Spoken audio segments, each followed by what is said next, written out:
Good morning, stamping friends. I hope everyone's doing well. How are things going with you?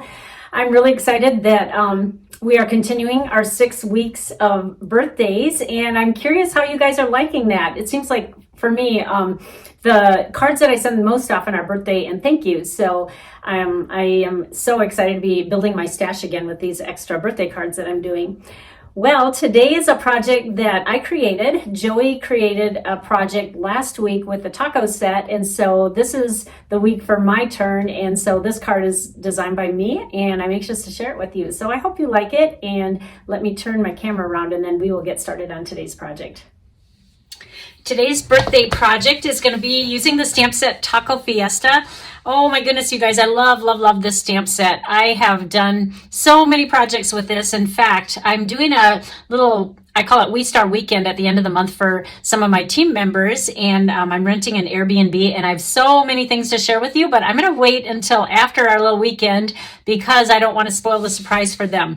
But I will share with you a birthday card because we are doing that 6 weeks of birthday. I'm doing this with Joey Hartman, and we are about halfway done now. This is project number 4, and I'm going to share a little birthday card with you. So we are going to start by using Granny Apple Green, and this is an 8.5 by 5.5 inch piece of cardstock, and I just scored it in half on the long side at 4 1/4. And let me grab my little bone folder here, and I like to use that to make my edges really crisp here. And then I think we can go ahead and put our next card base on, or card layer, I should say. This is a 5 1/4 by 4 inch. Actually, I'm going to wait with this because we are going to be doing some trimming, and I need to do the layers on here first. So far in most of our projects, we have used the Designer Series paper in the Brights category, which is this beautiful paper. There's plaids and stripes and polka dots and flowers. However, you are not going to believe this. I have used every ounce of Granny Apple Green in this paper palette except for tiny little pieces like this. So normally, and in the photo that you see at the end of the video, you are going to see this paper, the polka dot one, because like I said, we're trying to use all of our paper from there, but I literally do not have any left. So I'm going to have to substitute. That's what we do with stamping. We pivot sometimes. And so the paper I'm going to substitute is very similar, and it's found in our mini catalog, which remember, this is done on April 4th. So if you see any items that you like, go for it. So this is actually on the last page on 90. There's a huge assortment of paper. You get 12 by 12 paper, and there's actually 48 sheets, 4 of each double-sided designs. And we're going to use this Granny Apple Green and White striped paper, which goes really nice on this card. So like I said, I'm just kind of substituting that for this card. So let me pull these to the side for a second. And this piece is 5 1/4 by 1 inch. And I also took a scrap of basic black cardstock, and I used our Basic Borders dies, and this is 5 1/4, I believe. A little bit, I made it a little bit bigger so that I could kind of try to center this like that. And what we're going to do is, let me get a little mat here so I don't get glue on here, and my multi-purpose liquid glue, and we're just going to make a little zigzag border. So just put this on the very edge of one side, and we'll just show that zigzag through here. Like I said, I'm going to try to make it symmetrical and just kind of go again across the edge. Let me see. That looks about symmetrical and even. I have to stand to do this because I can't see it at that angle. About like that. And like I said, the reason I make it a little bit longer is so that I can go back and hand cut the edges so that once it's lined up symmetrically, then I just trim off the sides here like that. All right, now we are going to put this on our card front, and I'm going to just add a little more glue here, and we'll go kind of about in the middle is where we're going to stick this strip. Again, I got to stand up so I can get this straight. Maybe a little bit lower than middle, like that. Okay, now I think we're good to put this on our card front. So let me grab some dimensionals. We also used this stamp set in February for my online card club members. And this one was really fun for me to design just because it's kind of my style of stamping. And the only downside is you do have to fussy cut, which again means you hand cut it, but the items are so tiny that it really doesn't take that long. And once you're on a roll, you just kind of go with it. So speaking of my online card club, remember, if you would like to join, I have really had great feedback. In fact, I should publish some of the comments that people have been writing, but it's really a good deal if you like to make cards and not have to think hard and design. And it's really just putting them all together, because I take all the guesswork out by cutting everything for you. And you get 8 cards in a month, and it's only $38, and you get at least $20 worth of Stampin' Up! Product in with it. And shipping is also included. Shipping prices have really gone up, but I still don't charge extra for shipping it. I have that included in the price. So if you want to sign up, I can put the link in my description again, but it's just a really great way to make some fun cards and also at an affordable price. All right, the next thing we're going to do is we are going to die cut. This is from the designer tag series, or dies I should say, and it's the largest die that's in there, and this is cut out of Poppy Parade. And then I'm also going to use some black and white gingham ribbon. So what you want to do is just feed this through from front to back and then back to front like that, and then we are going to tie it in a bow. Now when you tie things, it doesn't really matter where the bow falls as you're doing this, because you can easily adjust it after it's tied. So I'm gonna go like this. Normally I use that cool tweezer we have, but I have misplaced that and cannot find it. But normally I clip that tweezer here so I don't have to be all fingers when I tie this and try to keep it tight. All right, so just tie that in a bow like that. What's nice about this ribbon is there's not a right and a wrong side. So you know how sometimes when you tie bows and you want them all to be the right side showing? Well, this one, it doesn't matter, so you don't have to putz with it as much. All right, and then I'm just going to trim them so they're equal in length. And then the next thing I'm going to do is I'm going to shift the bow towards the right side and just kind of bend this piece and shift it over very easily and get the ribbon in the middle. All right, so this is going to be kind of the focal point of our card, and I'm going to flip that over and again add dimensionals. When I do this, I like to not, sometimes I put them on the ribbon so the ribbon doesn't move around, but in this case, because I'm not positive the bow is going to fall right, I'm going to not put it on the bow, because that way when this is on the card front, I can still adjust the bow if I need it to go left or right a little bit more. So let's just take these backings off, and we're going to put this on our card front. And we're going to kind of place it at an angle like this, so it takes up most of that room on the front of the card. I love using these bright colors for the Fiesta themed card. All right, now we're going to play with the little pieces that I've cut out. And what you want to do is cut out the taco, the red pepper, and the hat. And I'll show you the color palette that I used. I used Daffodil Delight, light and dark, Poppy Parade, light and dark, and the light Granny Apple Green. And I know, because I've used this stamp set so many times, you already know how to color these. So I'm just going to whip through this. And I am going to use my little silicone mat, because sometimes it bleeds through just a little bit. And you can do some fun shading with this as well.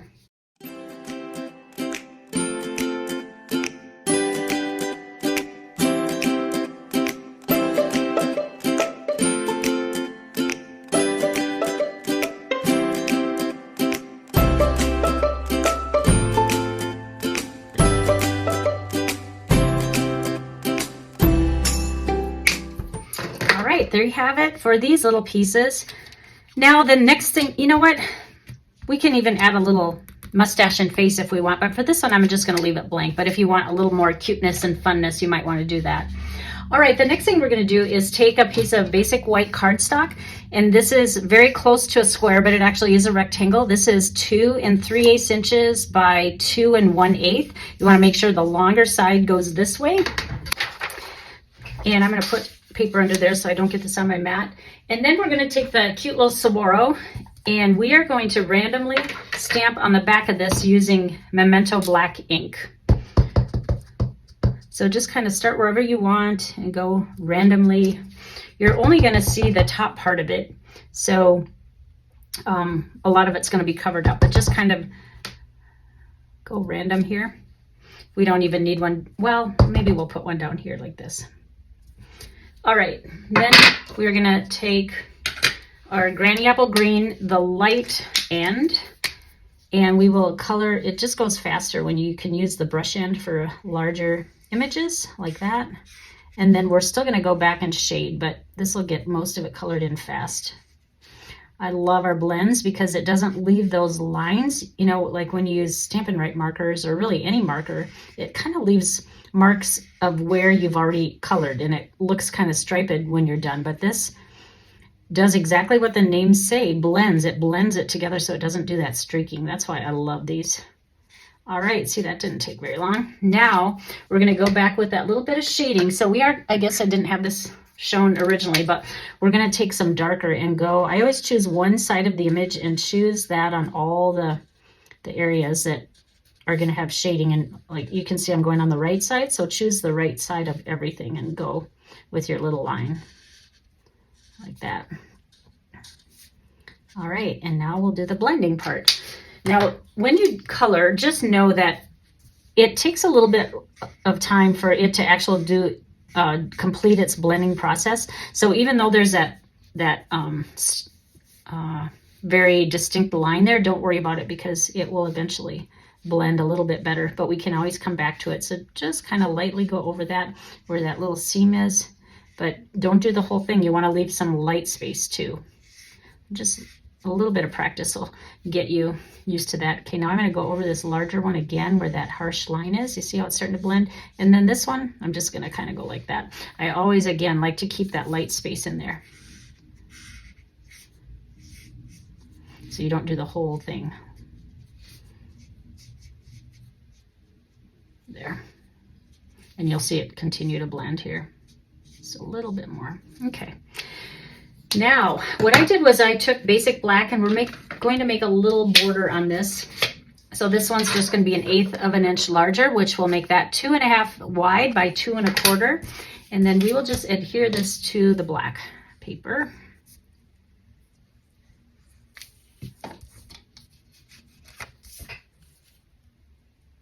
Like that. Okay, now we're ready to assemble this. So the first thing we're going to do is put this on with dimensionals. And so 4 will be enough, just 1 in each corner. Remember, when you use dimensionals, you do not have to line the whole back side.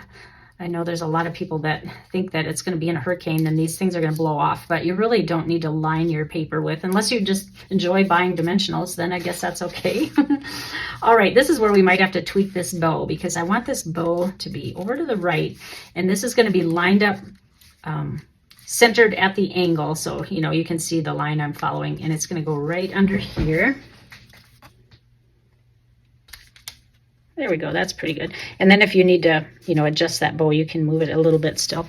All right, now we can put all of our little pieces on here. We're gonna start with the taco and get a couple more dimensionals.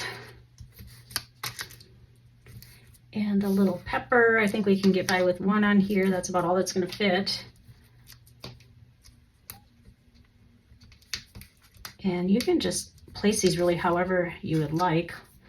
I'm going to stick 1, and it's okay if it goes off the page a little bit too.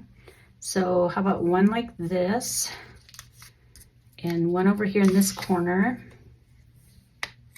Kind of, you can overlap them too. And then the last one is going to be this little guy. However, we're going to need a mini dimensional for that one because it's so tiny. There we go.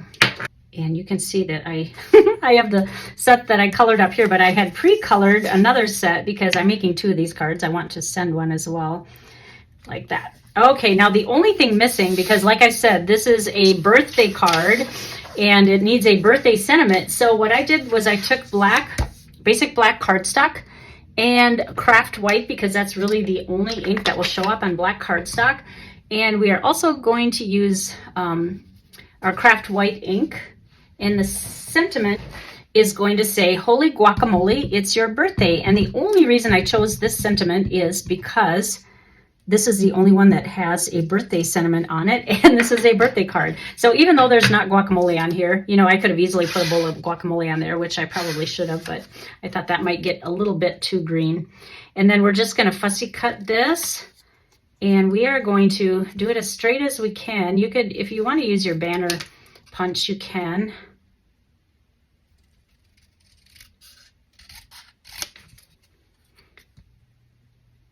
And when we're done, we're going to put a little, like a little flag on the one side. So the best way to do this to keep it even is to snip up the middle and then go left to middle and right to middle, just like that. Then it's pretty close to even. Now we're going to add a couple more dimensionals here. Whoopsie.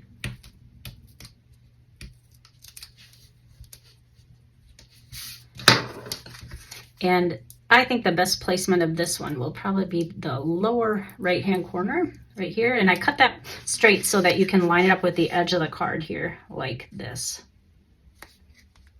There we go. Now, whoopsie, I think it's going downhill a little bit. That's why I have to stand when I do this so I can see if it's straight or not. All right, the last part is the inside of the card. This is just 5 1/4 by 4, and we are going to take black memento ink again, and I'm going to use the stamp that says "Your Nacho Average Friend," because that kind of goes with a birthday sentiment. So just stamp this in the middle, and then because it's talking about nachos, we need to add some nacho chips to this so that our sentiment goes along with the graphic. So there's a cute little, you know, 3 little chips here. Let's just add a little bit in Mango Melody up to the corner here, like that. There, now we can grab our green glue again, and let's just stick this in the middle.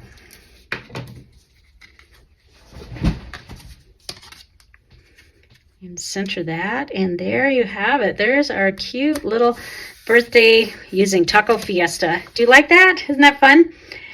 If these are a little bit too long, let me trim these up a little bit more so it doesn't interfere with our tacos so much. All right, now, if you would like the PDF of this, how you get it is by signing up for my newsletter. Anyone that signs up for my newsletter, or if you're already on it, thank you for signing up. And I will send the PDF out to everyone. I usually do that at the end of the week. So on Friday, I'll send this out. So that'll give people time in case they see the replay of this. And that's how you can get this PDF. Also, if you see any products that you like, and remember, we're narrowing down on our time left to order from the mini catalog and actually our annual catalog, because we will be getting a new annual catalog as well pretty soon. And please order from my Stampin' Up! Website and be sure to use the host code. If you use the host code and your order's over $50, you will also receive a Stampin' Up! Product in the mail from me along with a thank you card. And so that's my way of saying thank you so much for your order. I so appreciate you supporting me and my business. All right, well, that's it for today. I hope you enjoyed this. And number 1, don't forget to sign up for my newsletter. And number 2, don't forget about my online card club. I can't wait to share the next month with you. So if you order or sign up by the 10th of the month, you'll be in on that month. And if it's after the 10th, you'll be rolled over to the next month. That will be your starting month. All right, thanks, you guys, and have a great rest of your week. Bye-bye.